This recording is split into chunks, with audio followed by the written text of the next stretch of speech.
Y ya.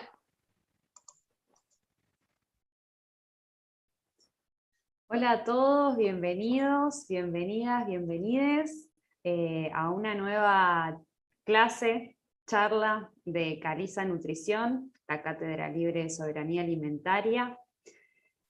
Bueno, primero, hoy empezamos un nuevo eje, del eje de nutrición, pero hubieron varias preguntas y algo que quiero aclarar que creo que es importante de la Cátedra Libre de Soberanía Alimentaria, particularmente la nuestra, es que es una cátedra libre. Significa que no es necesario ser un estudiante que está cursando dentro puntualmente del UBA, sino que es un espacio que convoca a todas las personas que quieran acercarse y compartir la temática de soberanía alimentaria.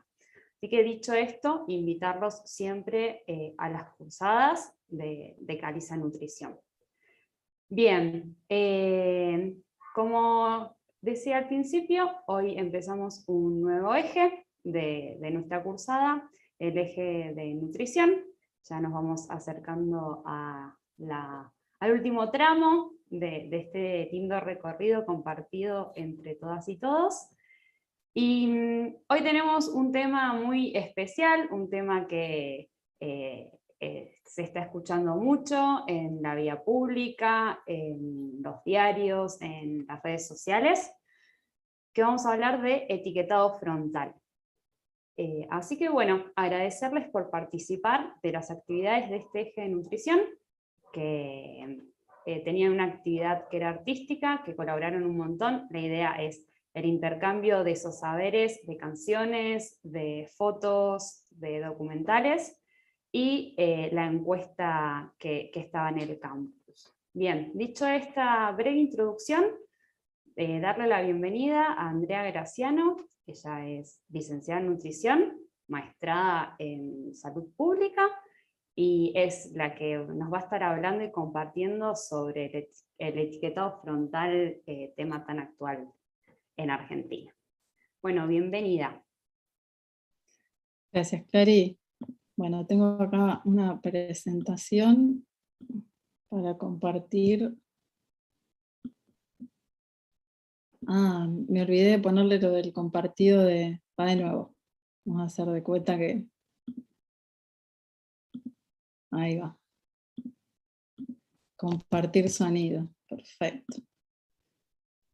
Buenísimo. Bueno, esto es parte del eje nutrición. Hay muchas cosas que yo voy a nombrar someramente como para entender el contexto en el cual se está discutiendo este proyecto de ley de etiquetado que hoy tiene media sanción en el Senado. Y en primer lugar, y al igual que hicieron varias de mis compañeros, hacer una declaración de conflictos de interés. Bueno, no tengo conflictos de intereses económicos que declarar, aunque siempre me gusta aclarar cuáles son mis fuentes de financiamiento. Actualmente trabajo como consultora en nutrición en UNICEF Argentina, y además soy docente universitaria en la carrera de licenciatura en nutrición en la Universidad de Buenos Aires y en la Universidad de El Salvador, y la docencia en esta cátedra libre es una actividad que realizo ad honorem, y siempre es importante pedir, exigir que cuando escuchemos presentaciones, sobre todo en temas controversiales como este, sepamos quién nos está hablando y desde qué lugares. Bueno, etiquetado es un tema en el que vengo trabajando desde hace muchos años, y para empezar, recupero algo que les decía recién Clary, ¿no? Que ustedes en el curso tienen, por un lado, la invitación a hacer la actividad artística, y tienen la invitación a completar una encuesta de etiquetado frontal. Esa encuesta, hasta hoy al mediodía, tenía más de 100 respuestas, y vamos a hacer lo siguiente. Para quienes están en vivo en este momento, que no hayan completado la encuesta, les pedimos que se acerquen al campus y la respondan. Es muy cortita, se responde en tan solo unos minutitos. Y para quienes estén mirando esta clase en diferido, les pedimos que pongan pausa, que detengan, la grabación de este encuentro, que vayan a la encuesta, la completen antes de escuchar lo que tenemos aquí para compartir, porque la idea es que puedan acercarnos sus respuestas antes de haber participado de este encuentro. Yo no sé cómo venimos con el tiempo, si dejamos unos minutitos más para que las terminen de completar. Ahí quedó en el chat por este tiempo, para que lo contesten más en forma directa. Así que son unos minutos y después levantamos el comentario del acceso a la encuesta. Perfecto. Como para seguir sumando respuestas. Para este encuentro recuperé algunas respuestas, con lo cual, por eso insisto, respondan antes de mirar el encuentro, y seguramente podamos, para la semana que viene, hacer un nuevo corte. Yo solamente tomé 3 respuestas, pero por ahí podemos hacer un nuevo corte para la semana que viene y compartir los resultados más como completos, ¿no? ¿Qué les parece? La idea de la semana que viene es ahondar en algunos de los ejes que ahora voy a mencionar rápidamente, que tienen que ver con la situación alimentaria nutricional, con profundizar en algunos conceptos, como puede ser el sistema NOVA, que es una nueva forma de clasificar los alimentos, que fue desarrollada por el doctor Monteiro en la Universidad de San Pablo, y luego adoptó la Organización Panamericana de la Salud. Vamos a estar como andando en algunas de esas cosas. ¿Cómo venimos con el tiempo? ¿Qué dice la gente en el chat? Bien, ahí están respondiendo. Sí, la idea es que terminen de completarla y los datos finales presentárselos en la próxima clase, así todos tienen la oportunidad de completarla y ver algunas cosas que aparecen en la encuesta en forma bien gráfica con el tema que se va a presentar hoy. Bueno, contarles para quienes ya la completaron que la actividad artística, la verdad que es una invitación a compartir. Vemos que han compartido material muy interesante, canciones, fotos, documentales, películas, que va a quedar un lindo repositorio ahí de materiales que seguramente van a servir para seguir compartiendo con otros. Yo no estoy pudiendo leer, veo que hay 3 mensajes en el chat, pero no me estaría dejando abrirlo.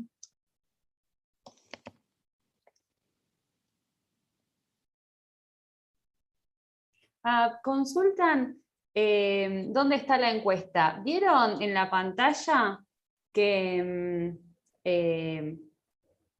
hay como un dibujito rojo? Bueno, ahí les da un acceso directamente a la encuesta dentro del campus. Y si no, la tienen ahora, por esta vez, en el chat por YouTube también, que se pueden fijar ahí, pueden entrar directamente. Y dicen que les gustó mucho completar la encuesta también, algunos comentarios, y que ya las están completando y terminando. Muy bien, un montón completaron. Buenísimo. Perdón, ¿está fijado en el chat de YouTube la encuesta ahora, el link? Bárbaro. Bueno, creo que podríamos continuar ya con el número que tenemos. Bueno, bárbaro.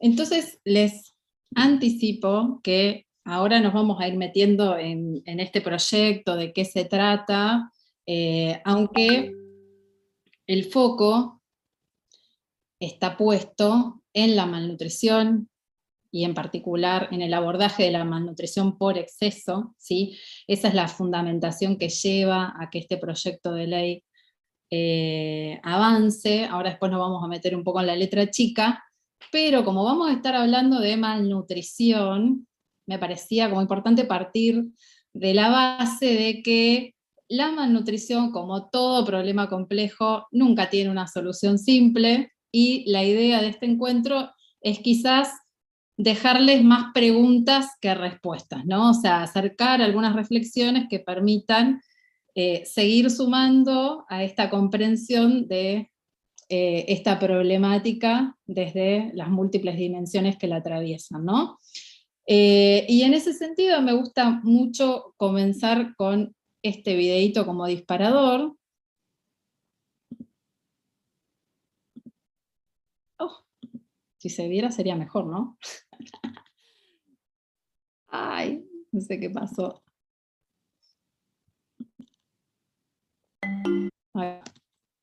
Ay, estoy con problemas con la compu. There are these two young fish swimming along, and they happen to meet an older fish swimming the other way, who nods at them and says, "Morning, boys, how's the water?" And the two young fish swim on for a bit, and then eventually one of them looks over at the other and goes, "What the hell is water?" Muchas veces nos pasa como, The point of the fish como a estos pececitos, ¿no? Que estamos tan inmersos en el agua que dejamos de verla, ¿no? Es lo que nos pasa con la alimentación, es un evento, es un acto que de tan cotidiano se vuelve opaco, ¿no? De esto ya estuvieron hablando mis compañeros anteriormente, y para empezar a reflexionar respecto a la alimentación y al impacto que tiene en nuestra nutrición y en nuestra salud, me parecía interesante arrancar por un fragmento de una película. La película es muy vieja, es una película que se lanzó en el año 2008, se llama WALL-E, y lo que plantea es un futuro distópico en el 2800, en el siglo XXIX, y cuenta que la humanidad tuvo que ser evacuada en el siglo XXII por una mega corporación que se llama By and Large, y eso se debió a que la población mundial tenía un consumismo desenfrenado, había una gran negligencia ambiental y la Tierra se había convertido en un gran basurero, ¿no? Entonces, lo que hicieron fue evacuar a la población y llevarla a un espacio extraterrestre para poder limpiar la Tierra y poder volver a atraer a la población, ¿no? Entonces, en la Tierra dejaron trabajando unos compactadores de basura que se llaman WALL-E por su nombre en inglés, y en un momento de la historia WALL-E va al lugar a donde viven los humanos y mira y conoce cómo viven, ¿no? Entonces, estas imágenes de la película son de cuando WALL-E se acerca a este mundo donde viven los humanos. Llevo toda la mañana en la cabina. Podríamos ir flotando hasta el campo de golf y mandar unas cuantas bolas virtuales al espacio. No, eso ya lo hicimos ayer, no me apetece. Pues entonces, ¿qué quieres hacer? No lo sé, algo.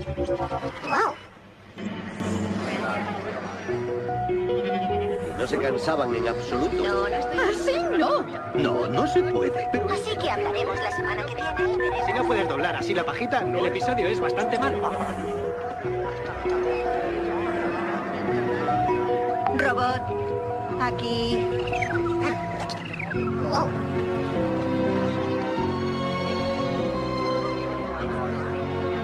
¡Túnel! Estoy en un túnel, no oigo nada. Ahora sí, deberías venir. By and Large, todo lo que necesita para ser feliz. Hoy su bienestar es nuestra prioridad. Hey, Babybot, coge este vaso. Hey, coge el vaso. Por favor, no se mueva. En breves momentos lo atenderá un robot de asistencia. ¡Auxiliar! ¡Hola! Por favor, no se mueva. En breves momentos lo atenderá un robot de asistencia. ¿Qué es eso? ¿Qué ocurre?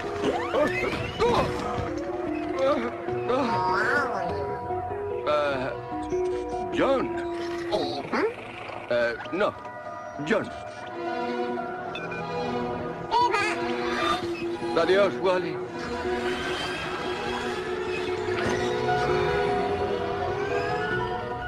A de Axiom, vuestro hogar, dulce hogar. B de By and Large, vuestro mejor amigo. Hora de comer algo. En un vaso.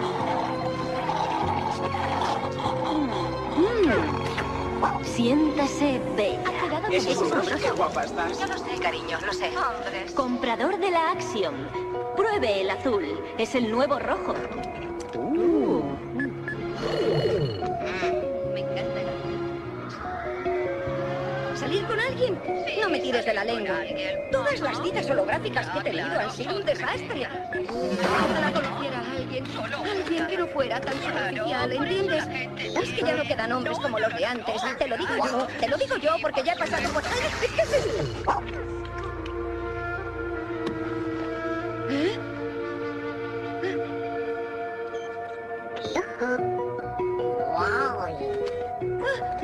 Mary.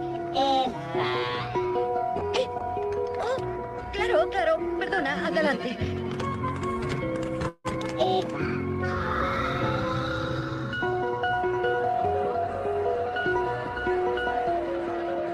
Sombra.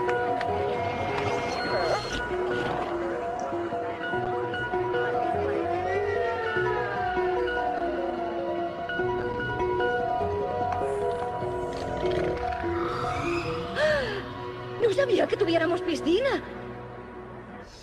Bueno, ahí termina. Bueno, ¿qué les pareció este video? ¿Qué cosas les llamaron la atención de este video? Invitaciones a que puedan compartir algo que les haya llamado la atención. No sé si se llegó a escuchar bien y a ver bien, pero creo que la idea general se comprendió. Algunos de los comentarios fueron que es súper real a lo contemporáneo, digamos. ¿Algún otro comentario más? Si no, seguimos. Igual vamos a ir como tomando algunas de estas cosas en la presentación. A mí, por ejemplo, más allá de la comida en vaso, ¿no? O sea, digo, hay un montón de cosas que para mí son un hito. Para mí ese momento de pruebe el azul, que es el nuevo rojo, y todos tocando el botón así automáticamente, como un momento... Bueno, bien, entonces... Hago algunos comentarios. Llamó la atención el tema del sedentarismo, las pantallas, el azul es el nuevo rojo, dicen acá, que es todo virtual. Es así como que cayeron un montón de comentarios. Ajá. Nada natural, la obesidad. Fueron saliendo como varios comentarios. Cuando dice las citas holográficas que he tenido, ninguna de las citas holográficas que he tenido, dice en un momento. Después, cuando están educando a las niñas, de By and Large, o sea, en la escuela era la publicidad de la megacorporación. Digo, como puede ser que pase hoy en las escuelas y Arcor brindando contenidos educativos con la porción justa, por ejemplo, ¿no? Bueno, entonces, ¿por qué vamos a estar hablando del etiquetado y por qué se está hablando hoy de etiquetado? Porque como ya se vino diciendo, lo que sabemos que pasa en Argentina, al igual que en América Latina y en el mundo, es que la alimentación es un derecho que está siendo vulnerado, y hay miles de maneras de ver cómo esos derechos están siendo vulnerados, pero claramente si el derecho es a una alimentación saludable, en la medida en la que no tengo la posibilidad de ejercer plenamente ese derecho, entonces esa alimentación seguramente me va a traer como consecuencia una serie de problemas alimentarios nutricionales y una serie de problemas de salud, ¿no? Esa es la manera en que medimos, es una de las maneras en que puede medirse la vulneración de derechos, que es la magnitud de las problemáticas alimentario-nutricionales.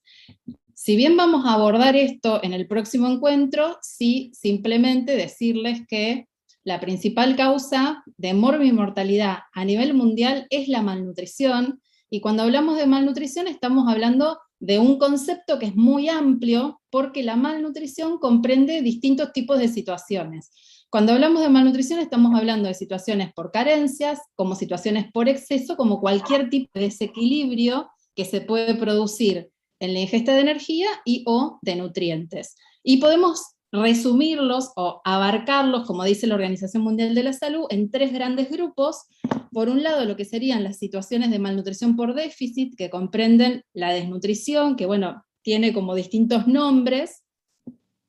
Puede ser que se llame emaciación, baja talla, digo, es como según qué características tenga, pero tenemos por un lado todas las situaciones de malnutrición por déficit, por otro lado todas las situaciones de malnutrición por exceso, donde entran el sobrepeso, la obesidad y las enfermedades no transmisibles que se relacionan con la alimentación, y un tercer grupo de situaciones de malnutrición que son las que se relacionan con los micronutrientes. Antes, cuando se hablaba de micronutrientes, solo se hablaba de las situaciones de déficit, pero ahora cuando se habla de malnutrición relacionada con los micronutrientes, también se contemplan las situaciones de exceso, ¿sí? O sea, ahí pueden haber malnutrición tanto por déficit como por exceso de micronutrientes. Y algo, ya que vamos a estar hablando de sobrepeso, obesidad, como problemáticas de salud, me parece como importante hacer esta aclaración, que no lo estamos haciendo desde, digamos, como que es importante también de construirnos, ¿no? Como desde un discurso, digamos, no estamos planteándolo ni desde la gordofobia, y reivindicamos las luchas que el activismo gorde viene encabezando desde hace muchos años ya, en relación a la necesidad de poder pensar en la corporalidad desde la diversidad, y no estamos, digamos, como encajándonos en la homogeneización, digamos, y la hegemonía de los cuerpos, sino que vamos a traer datos duros de encuestas poblacionales que dan cuenta de alguna manera de la dimensión que la malnutrición por exceso adquiere en nuestro país, y las categorías que se usan para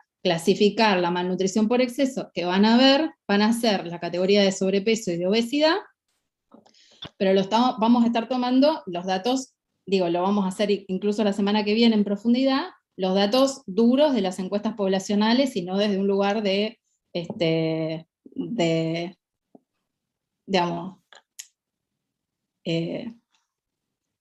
odio, digamos, como de este discurso por ahí más tradicional del colectivo de profesionales de la salud, ¿no?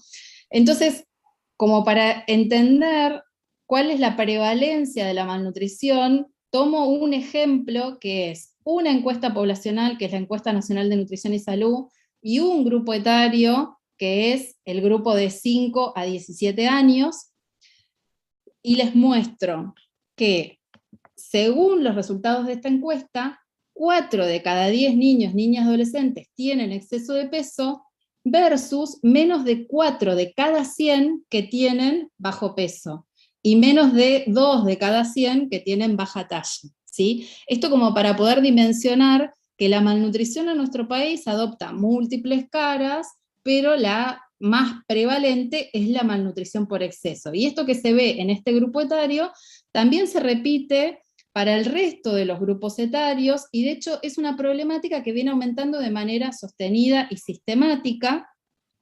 No voy a ahondar, pero sí decirles que, por ejemplo, en el grupo de adolescentes, y tomando datos de la Encuesta Mundial de Salud Escolar, lo que sabemos es que en tan solo 11 años, entre 2007 y 2018, la obesidad aumentó un 77%, que los valores de exceso de peso en Argentina son los más altos de toda América Latina, y que hay distintas encuestas poblacionales, no me voy a detener acá, que dan cuenta de que la malnutrición por exceso es la forma más frecuente de malnutrición para todos los grupos de edad, ¿sí? Y de hecho en adultos la obesidad aumentó en un 74%, también en menos de 15 años, ¿sí? Eso es todo lo que voy a decir hoy, lo vamos a retomar la semana que viene, pero sí decir que en nuestro país más del 70% de las muertes son atribuibles a las enfermedades no transmisibles, ¿sí?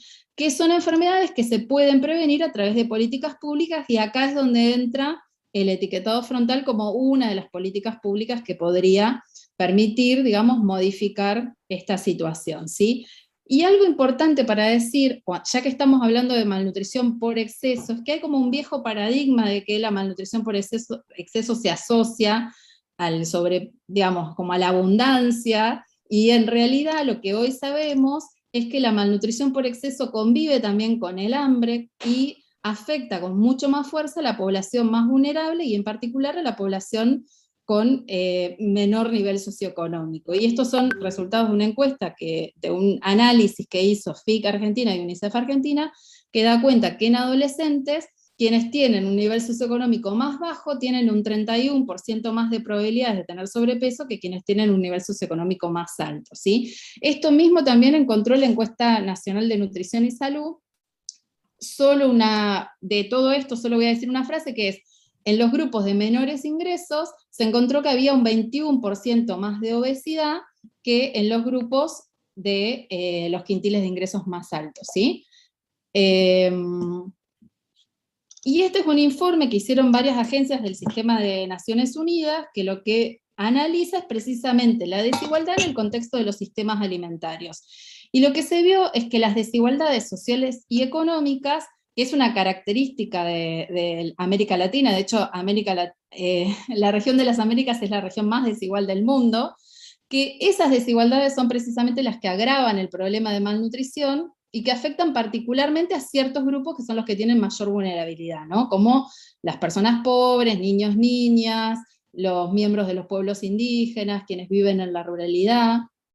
Esos grupos tienden a tener problemas mayores de hambre, problemas más severos de hambre y malnutrición. Y de hecho la desigualdad en la malnutrición también se ve en el género, ¿sí? Hay mayor inseguridad alimentaria severa en mujeres que en hombres.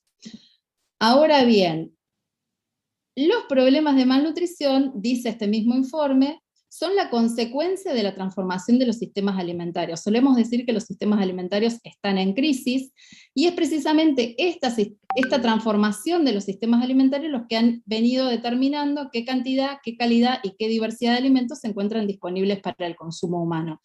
Y esta transformación viene siendo fuertemente traccionada por la urbanización, por los cambios en los patrones alimentarios y por las nuevas formas de producir y procesar los alimentos, ¿sí? Lo que sabemos que está pasando en Argentina es lo mismo que viene pasando en América Latina y en otras regiones del mundo, que es que los patrones de alimentación vienen transformándose. Este fenómeno se viene dando de manera más acelerada en todos los países emergentes, y lo que viene sucediendo es que los alimentos naturales y mínimamente procesados y las preparaciones caseras que tradicionalmente se hacían con esos alimentos vienen siendo desplazadas por alimentos industrializados, listos para consumir, que tienen una característica, que es que tienen un contenido excesivo de grasas, azúcares y sodio. Acá puse sal, pero digo, es como, tienen esta característica que son alimentos, productos comestibles industrializados, que el sistema NOVA denomina ultraprocesados. Entonces, solo para introducir qué son los ultraprocesados, este es un fragmento de una película que se llama El dragón en la tetera.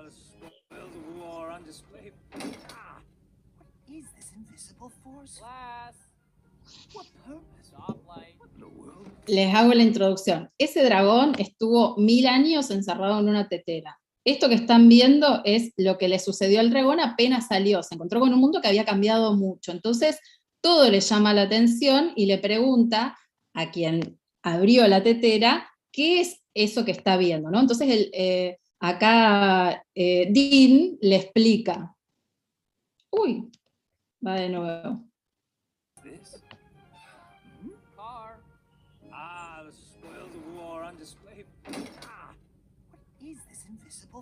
Glass.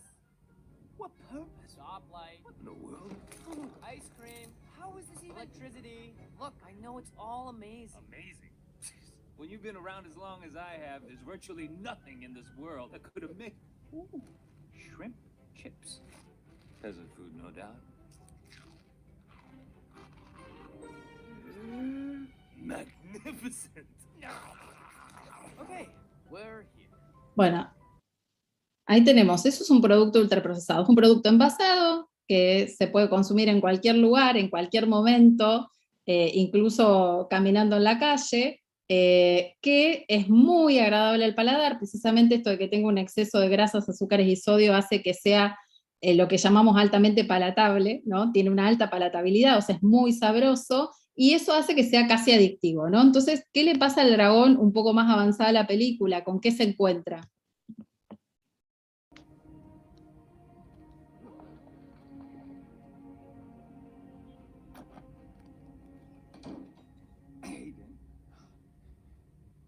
Did you know that shrimp chips don't actually have any shrimp in the ingredients?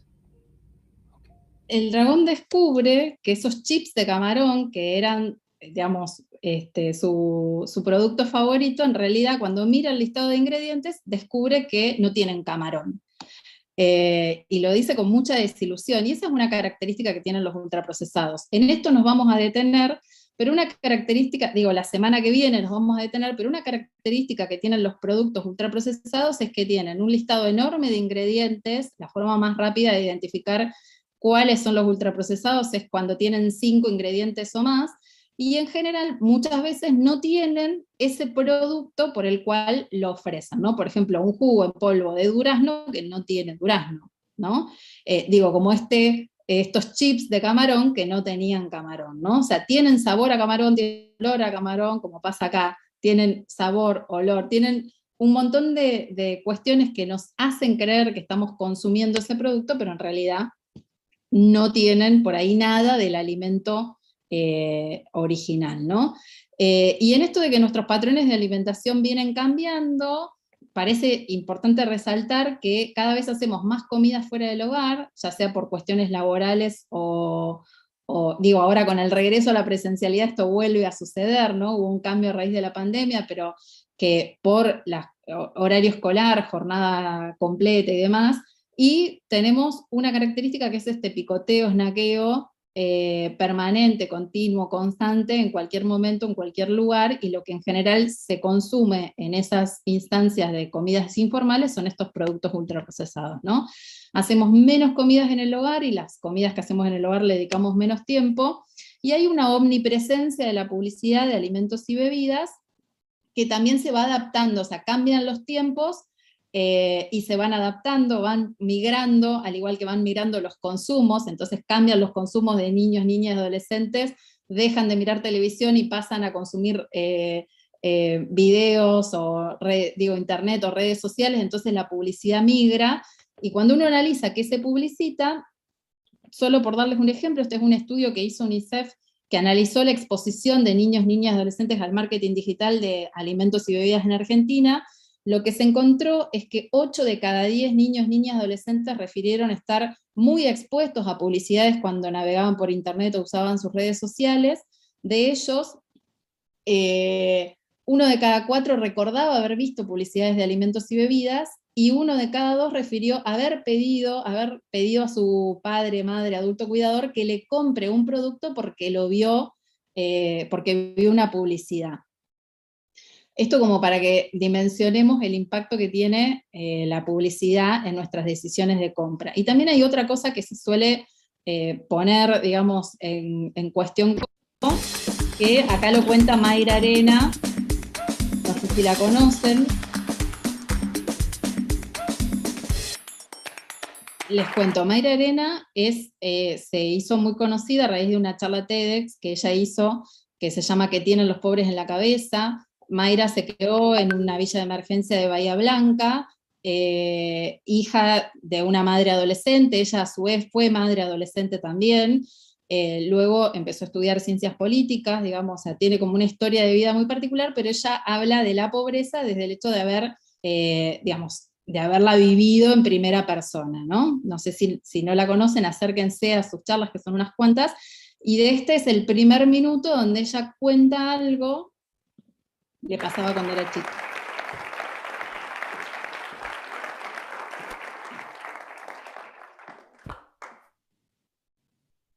No deja de ser paradójico hablar de pobreza en este edificio tan espectacular. Curiosamente, cuando voy creciendo y voy conociendo lugares, me doy cuenta que donde más se habla de pobreza es en esos lugares donde no se la conoce. En la pobreza no hablamos de pobreza. Vivimos hablando de qué haríamos si tuviéramos un montón de plata. Y cuando éramos chicas, con mi hermana, si había algo que soñábamos, era poder ser ricas para poder comer todos los días hamburguesas. Era lo único que deseábamos. Era con lo que soñábamos todos los días. Muchas veces íbamos al centro, caminábamos hasta un lugar de... Bueno, ahí sigue, pero lo más importante es esta primera parte donde lo que se pone de manifiesto claramente es el fuerte componente aspiracional que tienen estos productos. Son fuertemente publicitados y eso hace también que sean fuertemente deseados.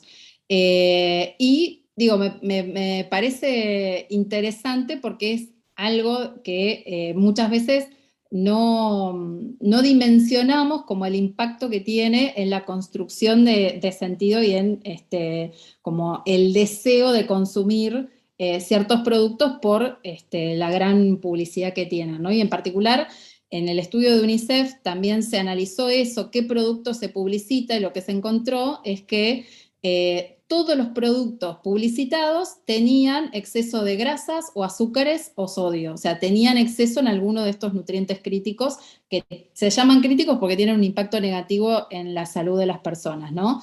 Y de hecho, cuando miramos qué pasa con los ultraprocesados, los datos de la Organización Panamericana de la Salud dan cuenta de que Argentina ocupa el tercer lugar en América Latina en cuanto a las ventas de productos ultraprocesados y el lugar número 14 a nivel mundial en cuanto a la venta de ultraprocesados, ¿no? Y de hecho, si analizamos qué pasa por quintiles de ingreso, no es que quienes más consumen ultraprocesados son los de quintil socioeconómico más alto, sino que también algunos estudios, como este análisis comparativo que se hizo a partir de la Encuesta Nacional de Gasto de Hogares, dan cuenta de que, por ejemplo, en el primer quintil de ingreso, o sea, las personas más pobres, también aumentaron el consumo de ultraprocesados en menos de 10 años en un 120%, ¿sí? Y este es un proyecto fotográfico que me parece muy, muy lindo, que es de un fotógrafo norteamericano que se llama Gregal. El proyecto se llama algo así como El Pan Nuestro de Cada Día, y ha sacado fotos a niños, niñas y adolescentes de distintos países del mundo rodeados de los alimentos que consumen a lo largo de una semana. Y cada foto es acompañada de la historia de vida de esa persona, de ese niño, de esa niña, ¿no? Entonces, por ejemplo, cuenta en esta imagen la historia de Anchai, que vive en Mumbai, que vive en una cabaña de aluminio muy pequeña, en las afueras, y cuenta que come con su familia ciertas comidas que son típicas de su tradición, digamos, de su tradición cultural. Y cuenta que Anchal tiene una dieta más saludable que muchos niños de clase media en la India que no pueden darse el lujo de comer afuera. Entonces cuenta que en Mumbai una pizza mediana de Dominó cuesta $13, que es aproximadamente 3 veces más de lo que gana su padre, ¿no? Bueno, y de hecho, cuando Greg Segal explica como la razón de ser de este proyecto fotográfico, él lo que cuenta es que él lo que ve es que hay un cambio en los patrones de consumo hacia dietas que se occidentalizan, o sea, esto que decíamos de que nuestros patrones de alimentación vienen transformándose, y lo que dice es que lo que ha visto es que las compañías, digamos, de comida rápida, lo que vienen es invirtiendo fuertemente en los países donde no hay una conciencia pública tan fuerte de que los Big Macs son comida chatarra, ¿no? O sea, como que en realidad esto que decíamos recién, que veíamos de Mayra Arena, de que son un símbolo, es algo aspiracional, ¿no? Entonces lo que dice es que lo que él pretende, digamos, es que este proyecto sea un motor, digamos, como para generar conciencia respecto a cómo se vienen transformando nuestros patrones de consumo, y cita un estudio de la Universidad de Cambridge que lo que dice es que lo que encontró es que cuando se buscó qué países tenían las dietas más saludables del mundo, 9 de cada 10 países estaban en África, y eso se debía a que su alimentación se basaba en vegetales, frutos secos, frutas, granos, legumbres, y en comidas basadas en el hogar, mientras que en Estados Unidos el 60% de las calorías vienen de productos ultraprocesados y solo el 1% de vegetales, ¿no? Entonces, bueno, hace una crítica de eso, y de hecho, por ejemplo, acá hay otro niño de Mumbai, y fíjense la diferencia, ¿no? O sea, esto que él decía de esta niña que vivía en las afueras, y fíjense cómo acá hay delivery, como hay muchos más productos, digo, bebidas envasadas, agua y jugos, muchos productos de kiosco, digo, más allá de algunas comidas caseras, como hay un montón de otros productos que en la alimentación de Anchal aparecen, digamos, como muy poquitos ejemplos, ¿no? Y digo, hay como un montón de contrastes. Invito a que miren el proyecto que está muy bueno, pero digo, me parece como bastante clarificador en esto de cómo se transforman los patrones de consumo y cómo las dietas se van occidentalizando, ¿no? Cómo América Latina, que tradicionalmente ha tenido una alimentación, digamos, con una fuerte presencia de alimentos naturales y preparaciones caseras, viene migrando, viene mutando hacia una presencia cada vez mayor de alimentos, servicios listos para consumir y estos productos ultraprocesados. El caso más extremo, por ahí digo, como en esta chica de la derecha, es una chica que es vegetariana, es una chica californiana. Digo, está bueno leer las historias de vida también, entonces dice que cuando ella vio la foto le llamó la atención cómo siendo vegetariana consumía tan pocos vegetales. Y si se fijan, una cosa que predomina en esa foto son las bebidas azucaradas, ¿no? Que de hecho Argentina, Chile, México y Estados Unidos se disputan el podio mundial de consumo de bebidas azucaradas. Y Greg Segal dice, como esto, que el objetivo del proyecto es ser un catalizador para el cambio, cuando la mano que revuelve la olla es la de mamá o papá, abuelo o abuela, los niños son más saludables, ¿no? Hace una reivindicación de las comidas caseras.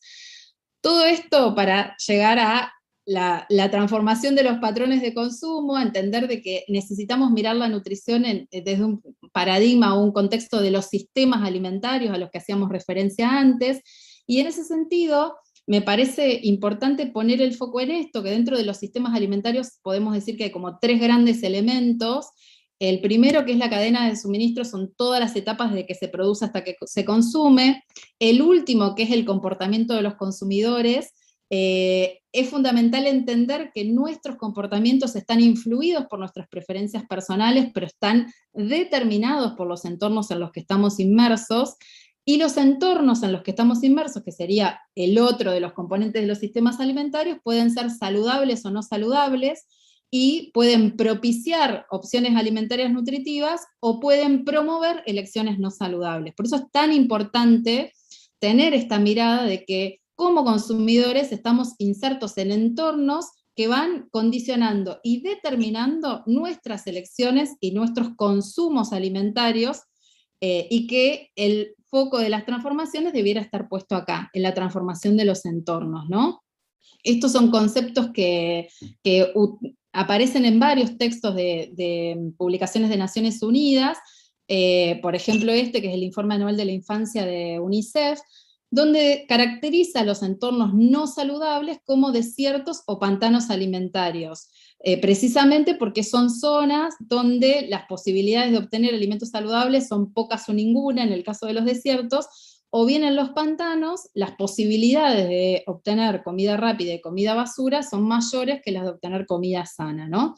Y de hecho, este es un kiosco en Egipto, digo que puede ser el kiosco de la esquina, salvo porque tiene las letras en árabe. Si nos acercamos a mirar los productos que ofrecen, los podemos reconocer a todos y cada uno, y de hecho de esto ya se habló, ¿no? Que hay una gran concentración y que son estas grandes transnacionales las que están marcando el rumbo y definiendo qué es lo que estamos consumiendo. Por eso es importante correrse de la responsabilidad individual. Este es un problema de salud pública. Es necesario que, sobre todo quienes formamos parte de los equipos de salud, estemos sensibilizados respecto a esta problemática y que promovamos políticas públicas que regulen el mercado, particularmente la industria de alimentos y bebidas ultraprocesados, que promuevan entornos saludables.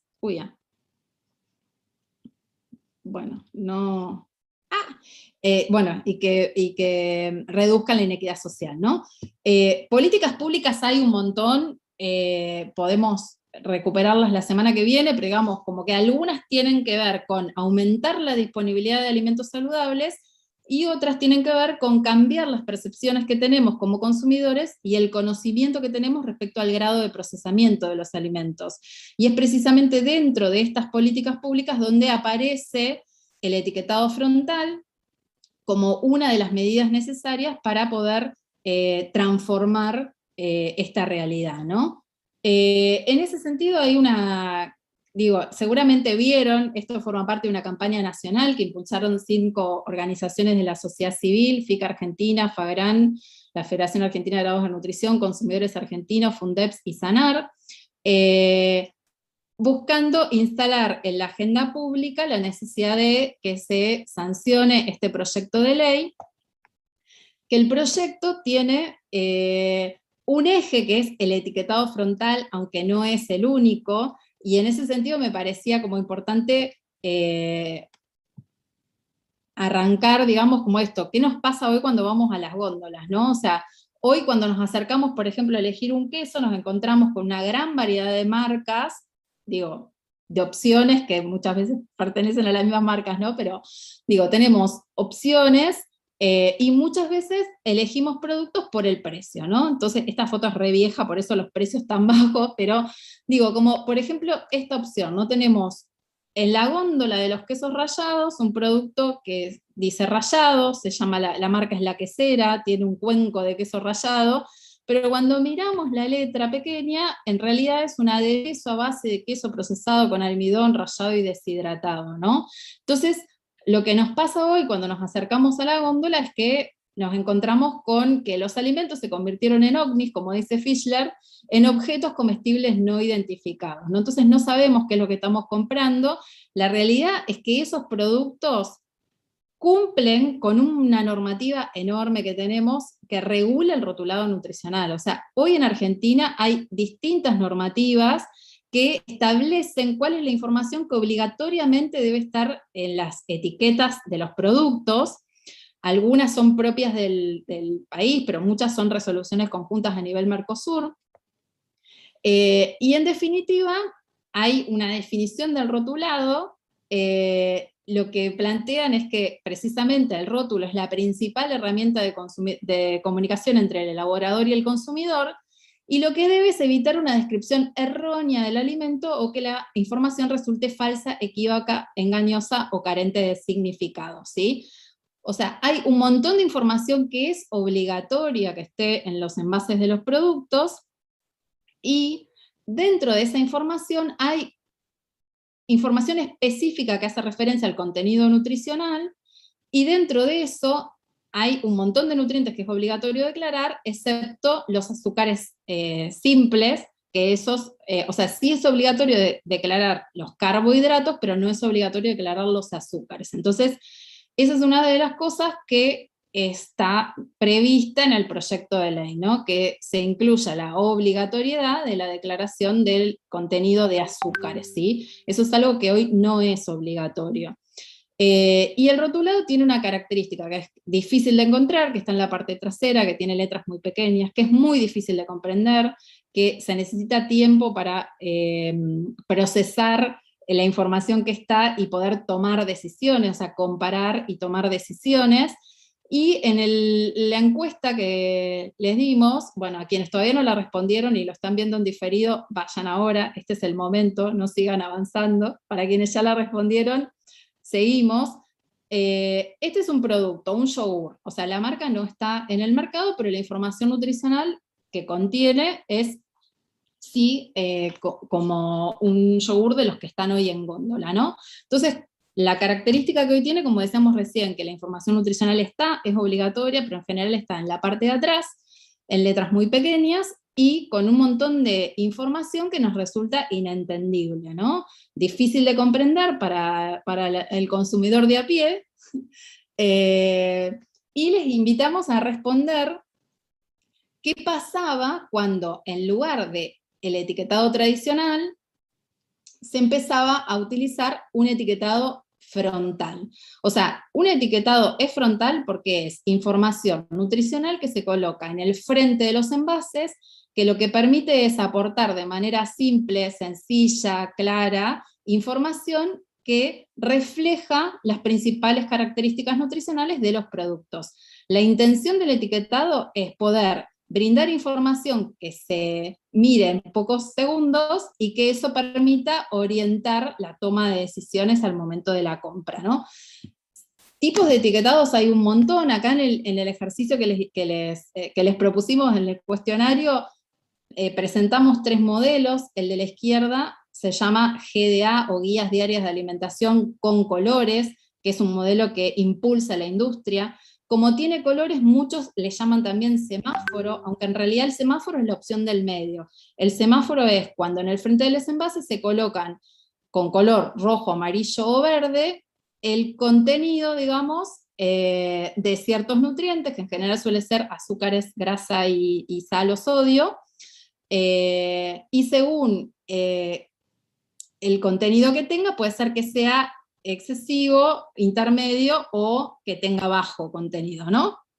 Entonces, se va asignando el color para cada nutriente según las características del producto. Y por último, el de la derecha sería el etiquetado de advertencias, que tiene una forma, un sistema gráfico que es un octágono de color negro, y en algunos países lleva la leyenda alto en, y en otros países la leyenda exceso en. Lo que les preguntamos era, mirando la información nutricional que aparecía en el frente de los envases, ¿qué le parecía el producto? Y solo por tomar el ejemplo de no saludable, lo que vemos es que esto fue hoy al mediodía, ¿no? Con las 23 respuestas que habían en ese momento. Que, por ejemplo, casi un 40% identificó este producto como no saludable. Cuando miraron el semáforo, hubo casi un 70% que lo identificó como no saludable, y hubo casi un 90%, digo un 85%, que lo identificó como no saludable con el etiquetado de advertencias, ¿sí? O sea, igual también es interesante ver cómo baja los que lo identificaron como saludable, ¿no?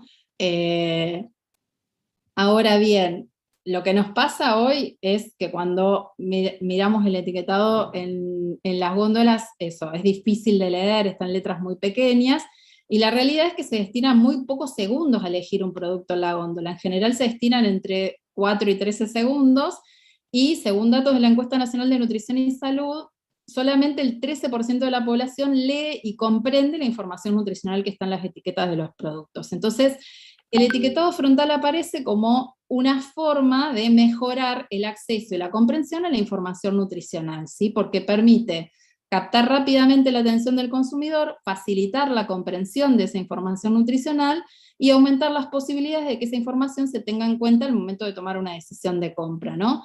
Como decíamos, hay distintos sistemas de etiquetado y distintas formas de clasificarlos, y una característica es que muchos países avanzaron en la implementación de distintos sistemas de etiquetado frontal a lo largo y ancho de todo el mundo. La mayoría de los países lo han hecho de manera voluntaria, y América Latina ha sido pionera en la implementación obligatoria de este tipo de marcos regulatorios, ¿sí? De hecho, uno de los primeros países en implementarlo de manera obligatoria fue México, pero el primer sistema que México en el año 2011 implementó fue un sistema que es que se llama GDA, o Guías Diarias de Alimentación monocromático. Después Ecuador tiene un sistema de semáforo, luego se sumó Bolivia, y el primer país en la región en implementar el sistema de advertencias fue Chile, a lo que luego se le fueron sumando otros países, como Uruguay, Perú, y más recientemente México, que logró cambiar su normativa. Brasil también avanzó en la implementación obligatoria de un etiquetado frontal, aunque con otro sistema gráfico. Y algo interesante para decir es que muchos de los sistemas, por ejemplo, el sistema que usa Australia y Nueva Zelanda, que se llama Sistema de 5 Estrellas, son sistemas que han sido desarrollados incluso con la participación de la industria. Hay algunos sistemas que fueron desarrollados por la industria, directamente.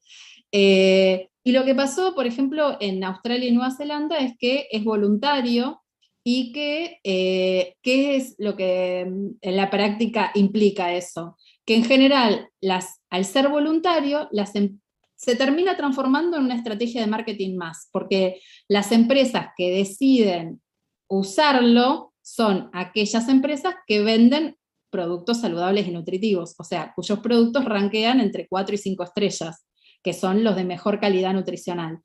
Porque es lógico, o sea, si yo vendo una porquería poco nutritiva y no estoy obligada a decirle a la gente, mira, esto que te vendo en realidad arranqué a media estrella, entonces, ¿para qué lo voy a usar si no estoy obligado, ¿no? O sea, un punto central es que la implementación del etiquetado sea obligatoria.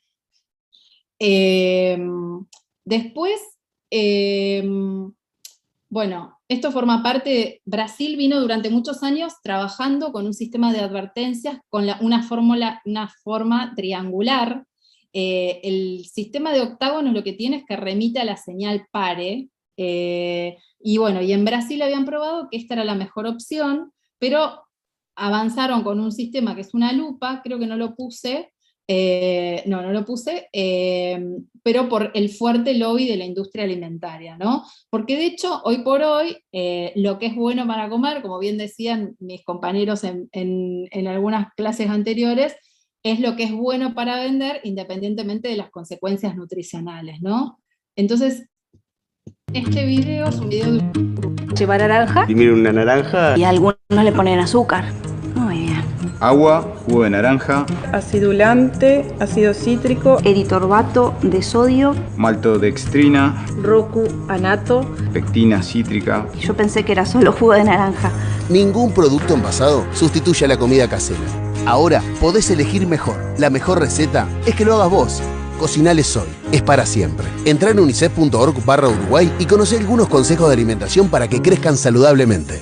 Bueno, ¿dónde es más efectivo un etiquetado frontal? En los productos falsamente percibidos como saludables, ¿sí? En general, uno sabe que la gaseosa no es la mejor opción.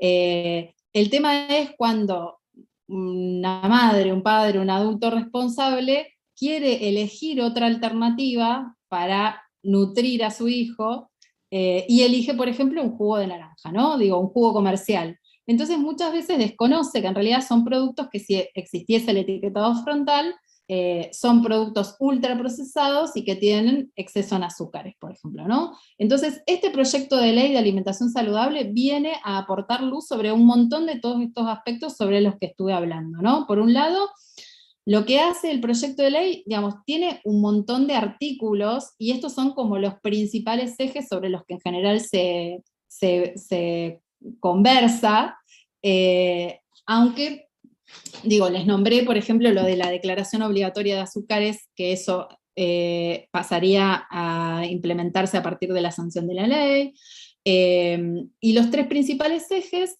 son la implementación obligatoria del etiquetado frontal de alimentos y bebidas envasadas, en ausencia del consumidor, la regulación de la publicidad, promoción y patrocinio de alimentos y bebidas no saludables que contengan al menos un sello de advertencia, y la protección de los entornos escolares con distintos ejes. Por un lado, la regulación de la oferta de alimentos dentro del ámbito escolar, que incluyen tanto la venta, tanto la comercialización como la entrega, como parte de las prestaciones alimentarias, y por otro lado también la inclusión de contenido de educación alimentaria, contenidos mínimos de educación alimentaria y nutricional dentro de la currícula escolar, ¿sí? O sea que estaría contemplado también la educación alimentaria, ¿no?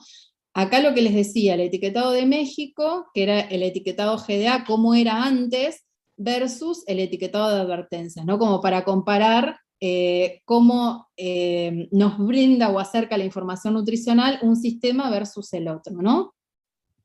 Este es un sistema que hay algunos voceros que vienen militándolo fuerte, que se llama Nutri-Score, que lo que hace, se llama que es un sistema de resumen, y según ciertas características que tiene el producto, algunas cosas suman, otras cosas restan, entonces se le termina asignando al producto una letra que va acompañada de un color para que el consumidor pueda identificar qué tan saludable es, ¿no? El tema es que este sistema permite que pequeñas modificaciones en los productos hagan que ranqueen diferente, y ahora vamos a ver algunos ejemplos de cómo terminan pesando. Pero lo que sí es cierto es que, si bien distintos organismos internacionales, como la Organización Panamericana de la Salud, la FAO, que es la Organización de Naciones Unidas para la Alimentación y la Agricultura, y UNICEF, en un momento recomendaban la implementación obligatoria de un etiquetado frontal, luego las recomendaciones pasaron a ser, en función a la evidencia científica que se fue acumulando, libre de conflictos de interés, y a la experiencia. En este documento hay un montón de experiencias exitosas de distintos países. La recomendación pasó a ser promover el uso de un etiquetado frontal de advertencia, ¿sí? La recomendación pasó a ser esa específicamente. Esta es una publicación de UNICEF, también habla de un etiquetado de advertencias, y la recomendación de utilizar el sistema de perfil de nutrientes de la Organización Panamericana de la Salud. Y de hecho hay una declaración del Relator Especial de Naciones Unidas por el Derecho a la Salud, digamos, que lo que hacía era recomendar específicamente a los estados a que avancen en la implementación obligatoria de un etiquetado frontal de advertencias como una medida para abordar las enfermedades no transmisibles. Específicamente hablaba de etiquetado de advertencias. Bueno, este es un video de Chile.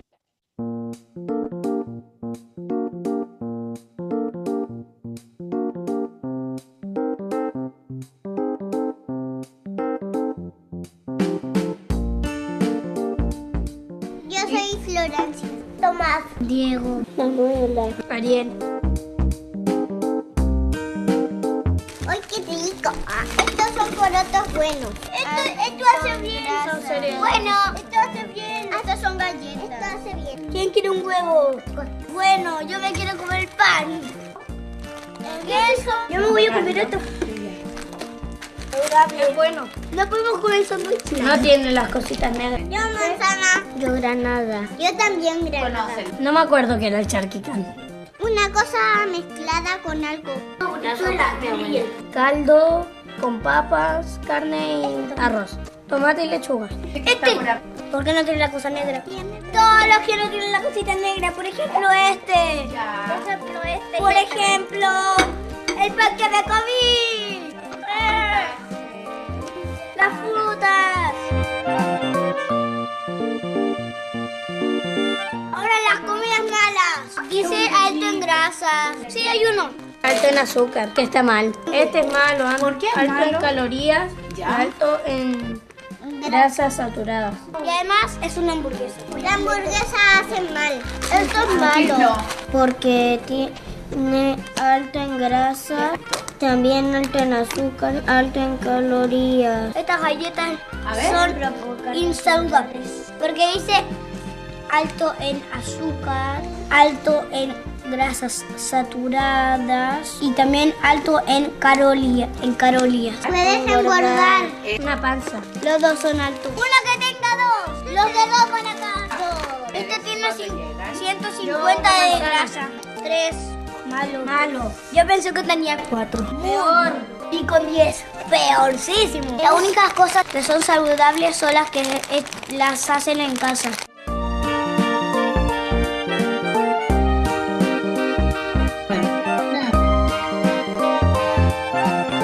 Característica que tiene el etiquetado frontal de advertencias es que es muy fácil de comprender incluso por niños pequeños, incluso aunque no saben leer, digo, pueden identificar, el mensaje es muy claro, es elija alimentos sin sellos, con menos sellos, y si no tienen mejor, digamos, y pueden identificar la forma en el frente de los envases, y muchas veces desalientan la compra de ciertos productos porque tienen sello. Eso es lo que ha mostrado la experiencia chilena.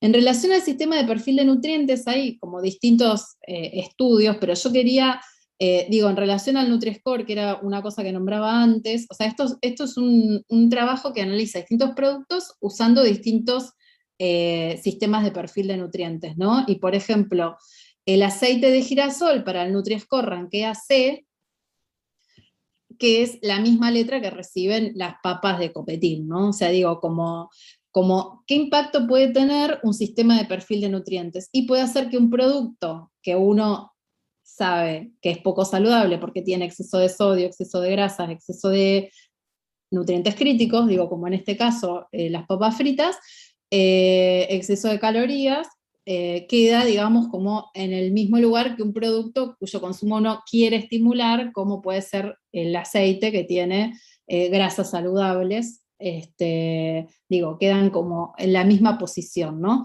Y de hecho, una de las críticas que se le hace al sistema de perfil de nutrientes de la OPS es que es un sistema muy exigente que no permite la reformulación, y sin embargo, lo que se vio en México es que incluso antes de que se implemente el nuevo sistema de etiquetado, que fue a partir de octubre del año pasado, la industria de ultraprocesados ya estaba anunciando el lanzamiento de productos que no iban a llevar sello, ¿sí? Y de hecho, en menos de un mes, ya se conocía que las grandes transnacionales, Bimbo, Nestlé y compañía, estaban reformulando su cartera de productos, y que entre el 50 y el 80% de los productos iban a sufrir algún tipo de reformulación, y el objetivo era mejorar la calidad nutricional para librarse de los sellos, ¿no? O sea que todas las regulaciones están sujetas a la presencia de uno o más sellos de advertencia. Entonces, si el perfil nutricional mejora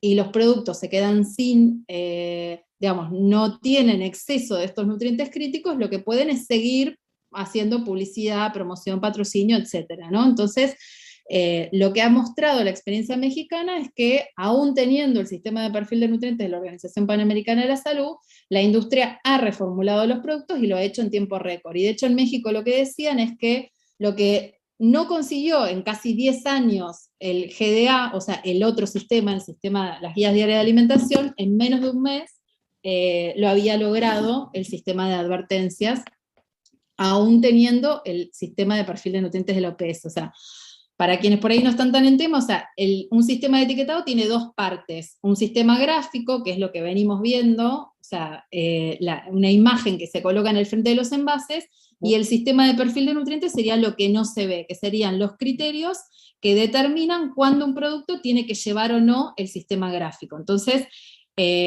los puntos de corte que están previstos en el proyecto de ley son los que define un modelo, digamos, un documento que publicó la Organización Panamericana de la Salud a partir de una consulta de expertos, que es el mejor estándar regional que hoy tenemos, y que se basa en las recomendaciones de ingesta de nutrientes de la Organización Mundial de la Salud. O sea, es el mejor estándar, y lo que busca es a que se realmente mejore la alimentación de la población.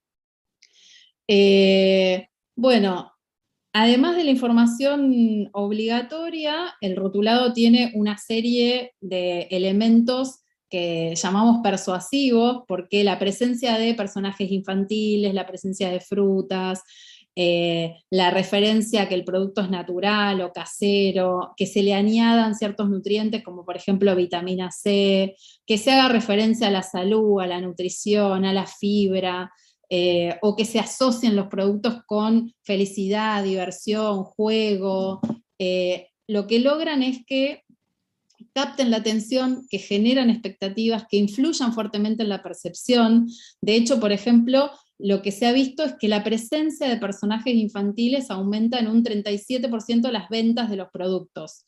O sea, digo que son estrategias que están muy estudiadas, y que cada una de las estrategias que se utilizan en los envases tienen un impacto medible, y que la industria tiene analizado, y por eso es tan importante regular el uso de estas otras cosas que aparecen en los envases, y el proyecto de ley lo contempla, ¿sí? O sea, además de regular publicidad, promoción y patrocinio dirigida a niños, niñas, adolescentes, lo que establece es una serie de regulaciones de qué cosas pueden o no pueden aparecer en los envases de los productos que contengan, aunque sea un sello de advertencia, ¿no?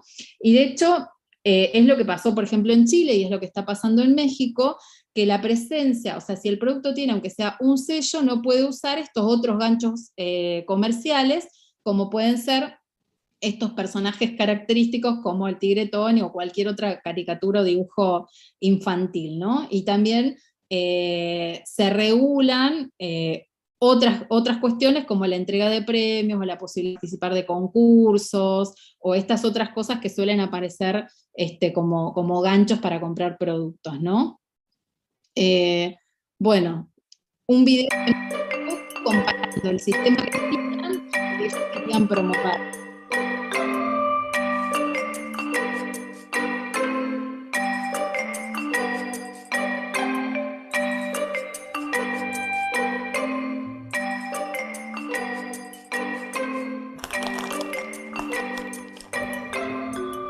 El cereal contiene menos calorías. Más saludable el Nestlé Fitness. Pues obviamente el fitness, ¿no? Bueno, pues ni pensarlo, ¿no? Los fitness, ¿no?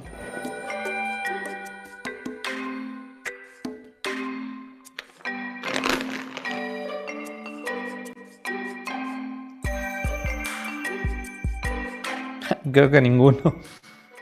Es como que, ¿para qué no comprarlo? Trae alto todo, entonces tú sabes si te lo compras o no. No creo que ninguno sea alguno más saludable que otro. Me parece que son muy parejos. Bueno, en base a la etiqueta acá, ninguno. Híjole. Creo que los tres están... Ninguno de los tres me parece saludable. Los tres son altos en calorías, en azúcar y en sodio. Si te ponen el producto alto desde un principio, pues ya no te va a gustar desde un principio. Bueno, ahí tenemos lo que decíamos de los ganchos publicitarios, ¿no? O sea, digo, como teníamos 3 productos: cereales para desayuno, los totopos, que son los nachos, como las papas, y unos caramelos. Entonces digo, como en esos 3 productos está claro, ¿no? O sea, digo, hay uno que son cereales para desayuno, que ya tienen una connotación de saludable, porque la industria los instaló como una mejor opción saludable y nutritiva. Se llama fitness, tiene una persona esbelta, atlética, hay una representación gráfica que refiere a salud. Hay un montón de otra información que está condicionando qué idea tenemos respecto a ese producto. Y es precisamente en esos productos falsamente percibidos como saludables donde más efecto tiene el etiquetado frontal, ¿no? Donde más efectivo es, porque realmente permite identificar qué opciones de esas son nutritivas y cuáles no, ¿no? Bueno, y en relación a los entornos, como decíamos antes, si los entornos determinan nuestros consumos alimentarios, entonces es fundamental que podamos avanzar en la transformación de los entornos. Recientemente se publicó una normativa de entornos saludables que apunta a la transformación de los entornos, algo que es muy nuevito y que hay que celebrar, porque es fundamental la protección de todo tipo de entornos, no solamente los entornos escolares, aunque este proyecto de ley regula particularmente los entornos escolares para que se transformen en entornos saludables, ¿no? Las intervenciones sobre los entornos en general suelen ser complejas, pero tienen muchas ventajas, o sea, es ahí hacia donde hay que apuntar. Y de hecho, un argumento que en general escuchamos en contra del etiquetado es que no hay que avanzar con el etiquetado, hay que educar al consumidor. Es un discurso que la industria ha empleado no solamente en Argentina, sino en un montón de otros países. De hecho, esta noticia es de España, es de un diario español. Y muchas veces, incluso en el colectivo de nutricionistas, se escucha fuerte esto, ¿no? De que hay que educar. Entonces sí, la educación alimentaria es necesaria, pero no es suficiente. Se necesita que la educación alimentaria esté acompañada de distintas políticas públicas regulatorias, como las que están contempladas en este proyecto de ley. Y de hecho es algo que la industria de los ultraprocesados en general siempre plantea, ¿no? Poner la responsabilidad en el individuo, y descontextualizarlo de todos estos otros aspectos que son los que terminan determinando nuestras elecciones alimentarias, ¿no? Digo, como ejemplo, esto es México, que en todos lados la industria lo que plantea es que la respuesta es educar al consumidor, y eso mismo escuchamos acá en Argentina cuando se estuvo discutiendo el proyecto de ley. Entonces, ¿de qué sirve la educación alimentaria en el aula si después los chicos, cuando salen al recreo, niños y niñas, se encuentran con estos paisajes en las escuelas, ¿no? Con kioscos que tienen una oferta mayoritaria o exclusiva de estos productos ultraprocesados? Entonces, ¿de qué sirve promocionar o hablar de los beneficios del consumo de frutas y verduras y después cuando salen todas las opciones que tienen, digamos, son ultraprocesadas, ¿no? Bueno, la industria alimentaria despliega una serie de estrategias que son las mismas que se vienen repitiendo en todos y cada uno de los países. O sea, lo que estamos viendo en Argentina no es diferente a lo que ya vimos que pasó en Chile, en Uruguay, en Brasil, en México. Todos los países que han avanzado con marcos regulatorios han sufrido el mismo tipo de embates de la industria, intentando, en primer lugar, impedir, pero cuando no lo pueden impedir, lo que tratan es de debilitar, y por ejemplo en Uruguay pasó que desde que debía ponerse en vigencia la normativa de regulación del etiquetado, hasta que finalmente se implementó, que pasó un año, se modificó 3 veces la norma, y eso hizo que la norma perdiera mucha fuerza, porque muchos productos que debían llevar un sello de exceso en, lo terminaron perdiendo porque se fueron cambiando los puntos de corte. Bueno, y en relación a las etiquetas, otro de los argumentos que solemos escuchar es que no se puede avanzar, que Argentina no puede avanzar porque hay que hacerlo por Mercosur, y la realidad es que cada país puede avanzar soberanamente en marcos regulatorios adicionales a los que ya existen, digamos, como de manera conjunta, y de hecho hoy existen un montón de normativas que no están armonizadas a nivel de Mercosur, y por ejemplo en Uruguay y en Brasil es obligatoria la declaración de la presencia de organismos genéticamente modificados, y lo mismo pasa con la normativa de celiaquía, digo, de la identificación de productos que tienen trigo, avena, cebada, centeno, es distinta en los diferentes países. Entonces, no es que todo está armonizado, y de hecho cada país tiene que ajustarse a la normativa. Digo, si un país exporta productos, tiene que ajustarse a la normativa de los países donde esos productos van a ser comercializados. Entonces, hoy por hoy la industria alimentaria argentina, que es una gran exportadora, ya hace etiquetas diferenciales para los productos que tienen esta normativa de manera obligatoria. O sea, los productos que se exportan a Chile, a Perú, y así tienen sellos de advertencia. Entonces no hay un impedimento, digo, porque ya lo están haciendo hoy estas industrias para otros países de la región. Y ya con esto voy terminando. El proyecto de ley ha recibido un amplio apoyo de la sociedad civil, de distintos sectores de la sociedad civil, de la academia, y hay algunas propuestas a las que invitamos a que se sumen, como por ejemplo Activa el Congreso, que está propiciada por una organización de la sociedad civil que es Consciente Colectivo.